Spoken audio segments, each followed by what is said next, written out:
টি-20 ফরম্যাটে সর্বশেষ 4টি দ্বিপাক্ষীয় সিরিজ জিতেছে বাংলাদেশ, আর এই ফরম্যাটে সর্বশেষ 7টি দ্বিপাক্ষীয় সিরিজ হেরেছে ওয়েস্ট ইন্ডিজ। তাহলে বাংলাদেশ ওয়েস্ট ইন্ডিজ যে টি-20 সিরিজটা শুরু হচ্ছে চট্টগ্রামে, সেই সিরিজে ফেভারিট কোন দল বুঝতেই পারছেন।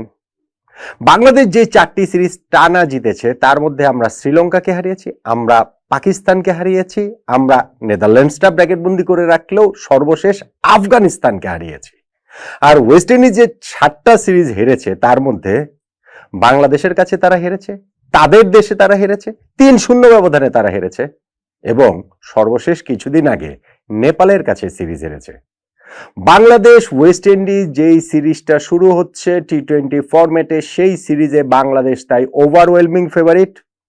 বাংলাদেশ যদি এই সিরিজ না জিতে তাহলে আমি ভীষণ অবাক হব, বাংলাদেশ যদি 3-0 ব্যবধানে জিতে তাহলে অবাক হব না।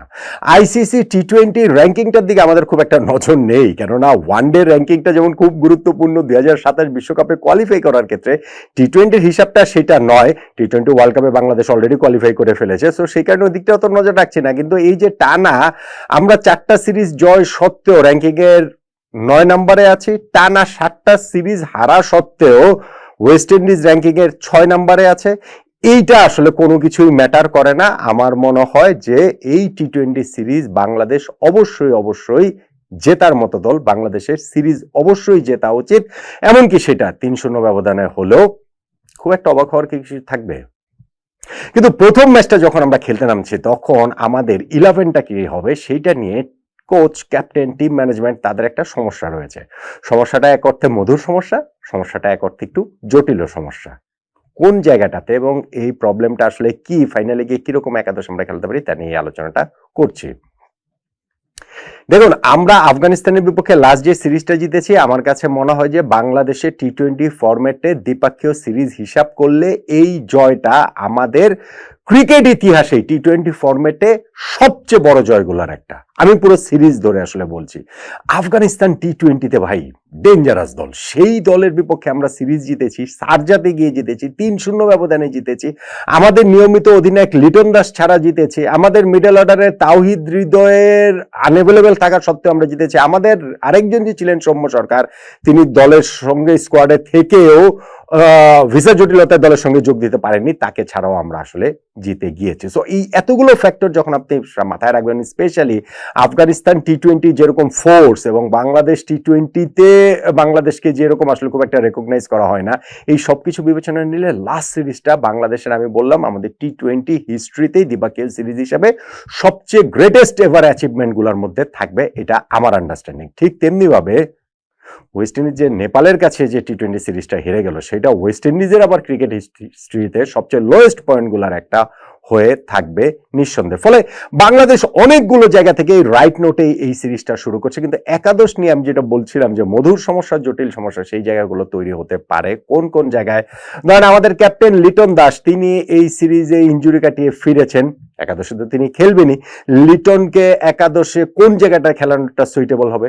ধরেন আমাদের সাইফ হাসান, তাকে তো একাদশে অবশ্যই খেলানো উচিত, লাস্ট টি-20 ইনিংসটাই তার 64 রানের, এবং ওয়ানডেতেও তিনি কিরকম ফর্মে রয়েছেন, ওয়ানডে সিরিজে ওয়েস্ট ইন্ডিজের সঙ্গে তিনি কিরকম খেলেছেন, তাকেই বা কোথায় খেলানো হবে। মিডল অর্ডারে আমাদের পুরো স্কোয়াডটাতে অনলি রেকগনাইজ ব্যাটসম্যান হচ্ছে গিয়ে তাওহিদ হৃদয়, তাকে গত সিরিজটাতে জ্বরের কারণে তিনি আসলে ওই একটা ম্যাচেও খেলতে পারেননি, তো তাকে কি এখানে একাদশে ইনক্লুড করা হবে কিনা, কোন জায়গাটাতে ইনক্লুড করা হবে। গত সিরিজে আমাদের যিনি ভারপ্রাপ্ত ক্যাপ্টেন ছিলেন জাকের আলী অনিক, তার ব্যাটিং এর অবস্থা তো যাচ্ছে তাই, সো গত সিরিজে ভারপ্রাপ্ত ক্যাপ্টেনকে কি আমরা রাখবো একাদশে, নাকি আসলে তাকে একাদশে রাখবো না। আর আমাদের বোলিং ডিপার্টমেন্ট নিয়েও ওই জায়গাটাতে একটুখানি ওই সমস্যাটা অবশ্য তুলনামূলক কম, কিন্তু ব্যাটিং ডিপার্টমেন্টের এই সমস্যার জায়গাগুলো নিঃসন্দেহে থেকেই যাচ্ছে।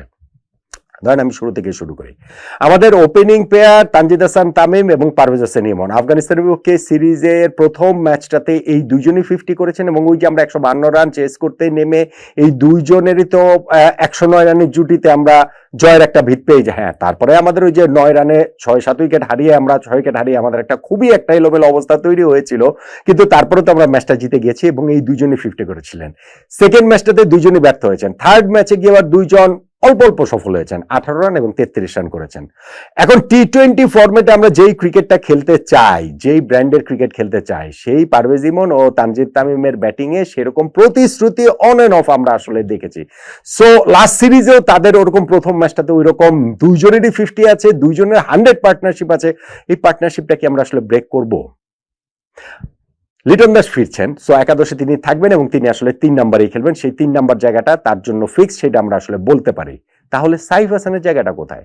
সাইফ হাসান টি-20 ফরম্যাটে ওই যে আফগানিস্তানের সঙ্গে সিরিজের প্রথম 2টা ম্যাচে খুব ভালো করতে পারেননি, কিন্তু লাস্ট ম্যাচটাতে তিনি 64 রানে একটা ইনিংস খেলেছেন এবং তারপরে ওয়ানডেতে তো তার যেটা নতুন ভাবে তিনি যেভাবে নিজেকে চেনাচ্ছেন, তাকে কি একাদশের বাইরে রাখার সুযোগ রয়েছে? তো সাইফের যদি পজিশন আপনি বলেন যে আইদার আপনার 2 ওপেনার হিসেবে খেলাতে হবে অথবা আপনার নাম্বার 3 তে খেলাতে হবে, এইসব জায়গাতে তো জায়গা নাই। সেই ক্ষেত্রে কি সাইফ হাসানকে 4 নম্বরে খেলানোর একটা রিস্ক টিম ম্যানেজমেন্ট নেবে কিনা, আউট অফ দ্য বক্স ভাবনাটা টিম ম্যানেজমেন্ট ভাববে কিনা? একেবারেই যে আউট অফ দ্য বক্স সেটা আপনি বলতে পারবেন না, কেননা নেদারল্যান্ডসের বিপক্ষে ওই যে সিরিজটা দিয়ে সাইফের কামব্যাক হলো, সেইখানে কিন্তু তিনি এই জায়গাটাতে ব্যাটিং করেছিলেন, যদিও তারপরে গিয়ে তিনি ওই ওপেনিং 3 নাম্বার ওই জায়গাগুলো টপ অর্ডারেই সাফল্যটা পেয়েছেন। সো টিম ম্যানেজমেন্ট কি এরকম একটা ভাবনার জায়গা সাইফ হাসানকে একাদশে অ্যাকোমোডেট করার জন্য এইটা আসলে তারা করবেন কেন, নাকি সাইফকে জায়গা দিতে গিয়ে আমাদের পারভেজ ইমন বা তানজিদ তামিমের এই ওপেনিং পার্টনারশিপের যে কাউকে একজনকে ড্রপ করা হবে? টিম ম্যানেজমেন্টের সামনে সেই ডিসিশনের জায়গাটা কিন্তু রয়েছে, যে কারণে আমি বলছিলাম যে এটা একই সঙ্গে মধুর সমস্যা, একই সঙ্গে জটিল সমস্যা। এখন তাওহিদ হৃদয়, তিনি আমাদের, আমি বলছিলাম যে অনলি রেকগনাইজ ব্যাটসম্যান মিডল অর্ডারে, গত সিরিজে জ্বরের কারণে সে মানে তাকে একাদশে তিনি অ্যাভেলেবেল ছিলেন না, খেলতে পারেনি। এখন কি তাকে একাদশে খেলানো হবে নাকি হবে না? গত সিরিজের 3টা ম্যাচই 4 নম্বরে ব্যাটিং করেছেন জাকের আলী অনিক, যিনি ক্যাপ্টেন ছিলেন, ভারপ্রাপ্ত ক্যাপ্টেন ছিলেন, এবং 3 ম্যাচ মিলিয়ে তিনি কত 48 রানের মতো মনে হয় করেছেন, 6 রান, 32 রান এবং 10 রান। ওয়ানডেতে তিনি অলরেডি একাদশ থেকে বাদ পড়ে গিয়েছেন। তো গত সিরিজে তিনি ক্যাপ্টেন ছিলেন, তাকে তো আর বাদ দিয়ে একাদশ হবে না। এই সিরিজে তো তিনি ক্যাপ্টেন নেই, তাকে কি আসলে বাদ দেওয়া হবে কিনা? আর মিডল অর্ডার আরেকজন যে ব্যাটসম্যান শামীম হোসেন পাটোয়ারি 3 ম্যাচের মধ্যে 2টাতে ডাক মেরেছেন, ফলে তাকে বাদ দেওয়াটা তুলনামূলক সহজ, তাকে আপনি বাদ দিয়েই দিতে পারেন।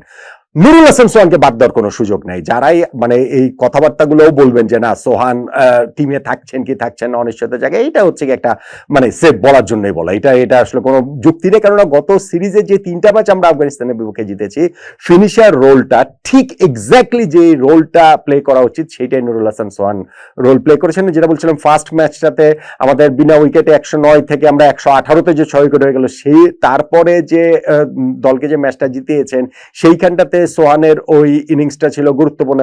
13 বলে 23 রান, 21 বলে 31 রান, পরের ম্যাচে লাস্ট ম্যাচে 9 বলে 10 রান, 3টা ম্যাচে তিনি নট আউট ছিলেন। সো সোহানকে আপনি একাদশ থেকে কিভাবে বাদ দেবেন? বাদ দেওয়ার আসলে এই জায়গাটাতে কোনো প্রশ্নই ওঠে না। হ্যাঁ, একটা প্রশ্নের জায়গা যেটা থাকতে পারে যে আমরা কি 6-5 কম্বিনেশনে খেলবো নাকি 7-4 কম্বিনেশনে খেলবো। গত সিরিজে আফগানিস্তানের বিপক্ষে 3টা ম্যাচে কিন্তু আমরা 6-5 এ খেলেছি, অর্থাৎ 6 জন রেকগনাইজ ব্যাটসম্যান, 5 জন রেকগনাইজ বোলার। এশিয়া কাপের একটা ম্যাচ আফগানিস্তানের বিপক্ষে ম্যাচটাতে ইনফ্যাক্ট আমরা 7 জন ব্যাটসম্যান এবং 4 জন বোলার নিয়ে খেলেছিলাম এবং 5th বোলিং কোটার ওই পুরোটা পূরণ করেছিলেন হচ্ছে শামীম পাটোয়ারি এবং সাইফ হাসান মিলে, এবং তাতেই 2 জন মিলে তাদের 4 ওভারে 55 রান দিয়ে আমাদের মোটামুটি ম্যাচ হারানোর মতো একটা অবস্থা তৈরি করেছিলেন। ফলে ওই জায়গা থেকে টিম ম্যানেজমেন্ট সরে এসছে। আমার কাছেও তাই মনে হয় যে এইখানে আমরা 6 জন প্রপার ব্যাটসম্যান এবং 5 জন প্রপার বোলার নিয়ে খেলবো। এখন ওই 5 বোলারের ক্ষেত্রে সিদ্ধান্ত যেটা নেওয়ার সেটা হচ্ছে আমরা কি 3 স্পিনার 2 পেসার নিয়ে খেলবো নাকি 2 পেসার 3 মানে পেসার বেশি নেবো নাকি স্পিনার বেশি নেবো, 3 স্পিনার 2 পেসার অথবা 3 পেসার 2 স্পিনার। গত সিরিজের 3টা ম্যাচে নাসুম আহমেদ এবং রিশাদ হোসেন তারা আমাদের একাদশে ছিলেন। শেখ মাহেদিকে কিন্তু এই জায়গাটাতে চিটাগাং এর উইকেট হয়তো বা ঢাকার মতো এত স্পিন সহায়ক না, কিন্তু তারপরেও তাকে একাদশে ইনক্লুড করা হবে বলেই আমার কাছে মনে হয় থার্ড স্পিনার হিসেবে। এবং প্রথম ম্যাচে আপনি বা এখানে ধরেন থার্ড পেসারও থাকতে পারে যে তাসকিন এবং মুস্তাফিজের পাশাপাশি, কিন্তু আমার কাছে মনে হয় যে আমরা এইখানটাতে হয়তো বা আফগানিস্তানের বিপক্ষে এই সিরিজটাতে আমরা 3 পেসার 2 স্পিনারে গিয়েছি। এটা ঘরের মাটিতে যেহেতু খেলা, আমাদের চিটাগাং মিরপুরের মতো উইকেট না হলেও এখানে 3 স্পিনার 2 পেসার নিয়ে বাংলাদেশ আসলে খেলতে পারে। তাহলে ফাইনালি গিয়ে বাংলাদেশের যেই একাদশটা হবে বলে আমার কাছে মনে হয় যে আমাদের টিম ম্যানেজমেন্ট যেটা করবে সেই জায়গাটাতে আমার কাছে মনে হয়, মানে টিম ম্যানেজমেন্ট করবে মানে কি আমি বলছি টিম ম্যানেজমেন্ট করবে না, মানে আমার কাছে যেটা মনে হয় যে টিম ম্যানেজমেন্ট একটু আউট অফ দ্য বক্স ভেবে একটা একাদশ তারা করতে পারে, যেই একাদশে আমি আসলে সাইফ হাসানকে নাম্বার 4-এ দেখি, যেই একাদশে আমি আসলে জাকের আলী অনিক, শামীম পাটোয়ারিকে একজনকেও আমি একাদশে দেখি না, এবং যে একাদশে আমি 3 জন স্পিনার 2 জন পেস বোলারকে আসলে একাদশে দেখি। ফাইনালি কি আমাদের সেই একাদশটা এরকম হলে ভালো হয় বলে আমার কাছে মনে হয় যে তানজিদ হাসান তামিম, পারভেজ হোসেন ইমন, লিটন দাস, 4 নম্বরে সাইফ হাসান, 5 নম্বরে তাওহিদ হৃদয়, 6 নম্বরে নুরুল হাসান সোহান। এই 6 জন হচ্ছে কি আমাদের ব্যাটসম্যান, অর্থাৎ জাকের আলী অনেক, শামীম পাটোয়ারি দুজনই আসলে বাদ, এবং মিডল অর্ডার ওই জায়গাটাতে আমি সাইফকে অ্যাকোমোডেট করছি। সঙ্গে আমাদের 5 বোলারের মধ্যে 3 স্পিনার শেখ মাহিদি, রিশাদ, নাসুম, এর সঙ্গে হচ্ছে কি তাসকিন ও মুস্তাফিজ। এইটাই আমার মনে হয় যে আফগানিস্তানের বিপক্ষে যে আমরা সিরিজটা জিতেছি 3-0, তারপরে সেই ধারাবাহিকতা ধরে রাখার যে আমাদের চ্যালেঞ্জ, টানা যে 5ম সিরিজ জয়ের চ্যালেঞ্জটা যে আমরা শুরু করবো ওয়েস্ট ইন্ডিজের বিপক্ষে প্রথম ম্যাচে, সম্ভাব্য সেরা একাদশ হতে পারে। কিন্তু আমি এটা বলেও আমি সেটা জানি, আমি জানি না টিম ম্যানেজমেন্ট কিরকম কি ডিসিশন নেবে, কিন্তু আমার কাছে যেটা মনে হয় যে টিম ম্যানেজমেন্ট এইখানটাতে সাইফকে অ্যাকোমোডেট করার জন্য অন্ততপক্ষে টপ অর্ডার ওই জায়গায় ওই তামিম, ইমন, লিটন, সাইফ, সোহান, সাইফ, হৃদয় এবং সোহান, এই যে 6 ব্যাটসম্যানের কথা আমি বলছি, আমার ধারণা টিম ম্যানেজমেন্ট এই জায়গাটাতে এইরকম ভাবে খেলাবে না, কোনো একটা গুবলেট পাকিয়ে ফেলবে প্রবাবলি জাকের আলী অনিককে একাদশে আনার জন্য। কিন্তু আপনার কাছে কি মনে হয় কিনা যে একাদশটা আমি বললাম সেইটাই সম্ভাব্য সেরা একাদশ হতে পারে? জানান আপনার